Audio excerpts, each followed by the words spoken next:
या विषयामध्ये काहीतरी तोडगा काढता येईल का यासाठी बैठक सह्याद्री अतिथीगृहावर बोलवली होती। त्यावेळेला शासनाच्या वतीनं अधिकृतरित्या माननीय शरदचंद्रजी पवार साहेबांना निमंत्रण दिलं होतं, माननीय उद्धव ठाकरे साहेबांना निमंत्रण दिलं होतं, नाना पटोले साहेबांच्याकडे असेल, विजय वडेट्टीवार साहेब, सर्व पक्षांना तिथं आणायचं होतं। त्या दिवशी काही मराठा संघटना ते लोकांनाही बोलवलं होतं आणि ओबीसीतही लोकांना बोलवलं होतं, शासनानं असं निमंत्रण दिलेलं होतं। पण ऐन वेळेला काहीतरी कारण पुढं करून या सगळ्या विरोधी पक्षांनी त्या बैठकीपासून पळ काढला, अक्षरशः पळून गेले, हे डेंगाला पाय लावून पळून गेले आणि त्यामुळं परत एकदा हा विषय भिजत घोंगडं पडलेला आहे। पण माननीय राजेंद्र राऊत साहेबांनी, आमदार साहेबांनी एक चांगली मेख मारल्याचं काम आज ह्या बार्शी नगरीतून सुरू केलेलं आहे। स्वतः आमदार असताना त्यांनी विशेष अधिवेशनाची मागणी केलेली आहे आणि प्रत्येक आमदाराचं मत कळू द्या ना।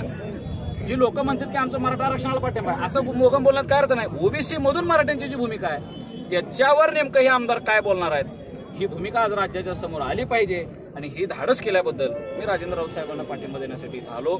शासनाने ते अधिवेशन लवकर बोलवलं पाहिजे आणि त्याचसोबत या महाराष्ट्रातल्या जे बहुजन समाजामध्ये जे काही वितुष्ट याचं काम सुरू आहे आरक्षणाच्या माध्यमातून आणि प्रत्येक राजकीय पक्ष त्यात भूमिका निभवायला लागलेला आहे आणि माझं असं, आमचं सगळ्यांचं समाजाचं म्हणणं आहे, आमदार साहेबांचं म्हणणं आहे की हे सगळं एकदम मिटलं पाहिजे, आपण सगळे एकत्र आहे, सगळे समाज आपण एकत्र राहिलेले आहे आणि भांडण कुठेतरी मिटावं म्हणून त्यांच्या या भूमिकेचं मी स्वागत करतो आणि सगळ्या पक्षांनी एकत्र येत विधिमंडळात तुमच्या भूमिका जाहीर कराव्यात, विशेष अधिवेशन बोलावं। खरं तर आपण शिंदे गटाकडून म्हणजे प्रवक्ते आहात शिवसेना शिंदे गटाचे, आपली काय भूमिका आहे आणि या मागणीला आपला पाठिंबा आहे का, काय नाही? मी आज जरी शिंदे साहेबांच्या पक्षाचा प्रवक्ता असलो तरी या महाराष्ट्रामध्ये ओबीसी मधूनच आरक्षण कसं मिळेल हे सांगणाऱ्यापैकी एक मी तरुण होतो। वनवास यात्रा काढून ते पुढे गेलेलो म्हणून माननीय मनोजदादा जरांगे पाटलांच्या नेतृत्वात आरक्षणाच्या चळवळीला एक व्यापक स्वरूप प्राप्त होण्यामध्ये थोडी बहुत आम्ही सगळेजण कार्यकर्ता म्हणून भूमिका निभावत राहिलो आणि योग्य पद्धतीनं जरांगे पाटील ज्यावेळेस हँडल करायला लागले त्यावेळेला मी माझा रोल परत एकदा वेगळ्या पद्धतीने निश्चित केला की आता समाजाला जागृत करायचं काम मनोजदादा करतील। सरकारमध्ये उणीव आहे, तिथं फॉलोअप घ्यायला 5 कमी आहेत, नवीन कायदे वगैरे यायला लागले आहेत, त्यात मराठा समाजाचं नुकसान होत होतं ते दिसल्यामुळं आपण सरकारमध्ये जाऊन माननीय मुख्यमंत्री शिंदे साहेबांनी मला ती ऑफर दिली आणि मी सरकारमध्ये जाऊन सुद्धा समाजाचंच काम करतोय। माझे फेसबुक पोस्ट बघा, इंस्टा बघा, सगळं बघा, आतापर्यंत मी समाजाची बाजू घेतोय, जरांगे पाटलांची सुद्धा बाजू घेतोय आणि आज इथं येण्याचं अजून एक प्रमुख कारण म्हणजे जे काही इथल्या दिलीप सोपल साहेबांनी म्हणजे मग वांदेर म्हणून त्यांना संबोधलं, 2 मांजरांमध्ये भांडण लावायचं आणि तो अनाचा गोळा आपणच खायचा प्रयत्न करायचा असं प्रकार दिलीप सोपल साहेबांनी केलेला होता आणि मनोजदादामध्ये आणि राऊत साहेबांच्यामध्ये एक वितुष्ट निर्माण करायचं काम त्यांच्या कार्यकर्त्यांच्या माध्यमातून जाणीवपूर्वक केलं गेलं। म्हणून काल मनोजदादांनाही माझं बोलणं झालं त्यांच्या कार्यकर्त्यांच्या सोबत, त्यांच्या जवळच्या माणसांसोबत, बाबा राजेंद्र राऊत साहेबांचं सुद्धा काम मोठं आहे, बार्शीमध्ये मराठा समाजासाठी काय काम केले हे तिथलं प्रत्येक बार्शीतल्या मराठा समाजाला माहिती आहे आणि त्या माणसानं तुमच्यासाठी सुद्धा प्रामाणिकपणे सरकार दरबारी रदबदली केलेली होती, प्रयत्न केलेले होते आणि अशा माणसांना आपण अंगावर घेणं, अशा माणसाला थोडंसं ट्रोल करणं हे चुकीचं आहे। SITच्या संदर्भात सुद्धा राजेभाऊ राऊतांनी भूमिका घेतलेली होती। पण चांगलं आपलं तुमच्याविषयी भांडण जरांगे पाटलांची बाजू घेऊन चंद्रकांत दादांच्या समोर भांडण केलेलं मी स्वतः बघितलं डोळ्याने, देवेंद्रजींसमोर ठासून बोललेलं राजेभाऊ राऊत आहेत, दुसरे आमदार नुसतं बैठकीत यायला तयार असायचे, बघू यायसोबत राजेभाऊ राऊत भांडायचे। अशा माणसांच्या बाबतीत थोडंसं गैरसमज झाले होते की मधल्या लोकांनी केलं होतं। जरांगे दादांचंही ह्याच्याविषयी काही वैरत म्हणजे काही मनात नाही त्यांच्याही, त्यांनी सगळं बोलणं माझ्यापर्यंत आणणार आला विषय, आता मी इथून त्यांच्याकडे जाणार आहे अंतरवलीला आणि भाऊने सुद्धा आमच्या कालच्या विनंतीला मान देऊन आज जरांगे पाटलांच्या विरोधात भूमिका घेतलेली नाही। पण असं असताना आज जरांगे पाटील पुन्हा म्हणाले की आमदार राजेंद्र राऊतांना पक्ष महत्वाचा आहे, आरक्षण महत्वाचं नाही असं त्यांची प्रतिक्रिया आता।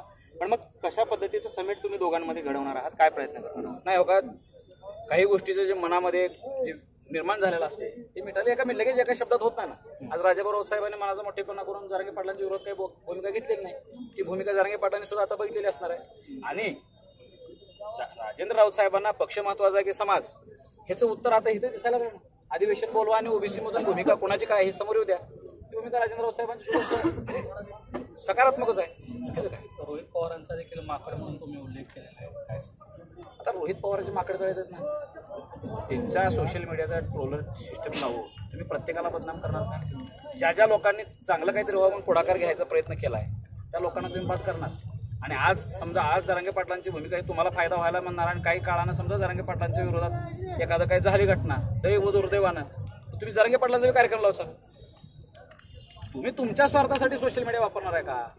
आम्हाला तुमच्यासारख्या वेगळी लोकांची गरज नाही समाजात, आमच्यासाठी आम्ही पक्षभिक्षा आहे काही घेणं नाही। त्या रोहित पवारालाही माहिती आहे आणि त्यांच्या आजोबांनी रोहित पवारांना आधी जाहीर करावं की माझ्या आज्यानं बाबा मराठ्यांच्या पाठीत खंजीर खुपसलाय 23 मार्च 1994. त्या खुपसलेल्या खंजीरमुळेच आज हे महाराष्ट्रात तेढ निर्माण झालेले.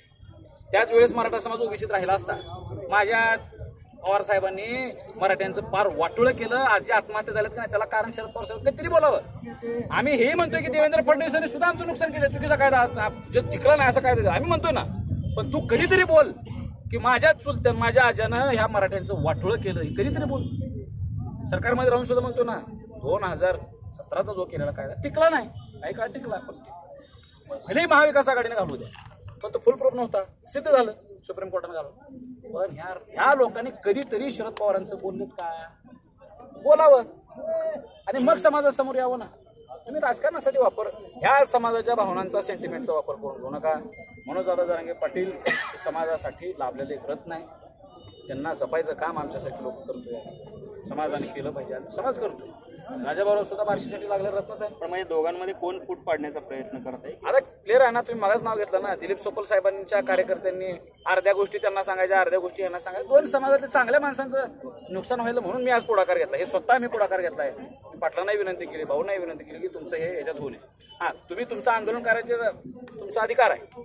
तुम्ही ही भूमिका अधिवेशन मागा. तुम्ही आमदार म्हणून सुद्धा एक पहिला महाराष्ट्राला आमदार आहे की ज्या आमदारानं ओबीसीतून आरक्षणाच्या संदर्भात अधिवेशन घ्या असं भूमिका घेतली. स्वागतार्ह गोष्ट आहे ना. कुठला आमदार आता बोलतोय? म्हणून दोघांच्या मध्ये एक वितुष्ट येऊ नये म्हणून आमचा एक छोटासा प्रयत्न आहे. आज मी तिथं आंतरवलीला जाणार आहे, त्या दादांसोबत बोलणार आहे. भाऊंनी तर आपला इंटेन्शन क्लिअर केलं की मी जरांगे पाटलांच्या विरोधात बोलत नाही, बोलणार नाही, विषय संपला. विशेष अधिवेशनाचं कधी काय बोलणार? आता ते राजेंद्र राऊत साहेब तुम्ही काय पाठवणार? मी शिंदे साहेबांनाही विनंती करतो, देवेंद्रजींना हे विनंती करतील आणि विधानसभेचे अध्यक्ष थोडस संबंध चांगले आहेत दोघांच्या तिघांच्या ते घेतलं तर खरंच महाराष्ट्रात दूध का दूध पाणी का पाणी व्हायची संधी मराठ्यांना एकदा कळू द्या.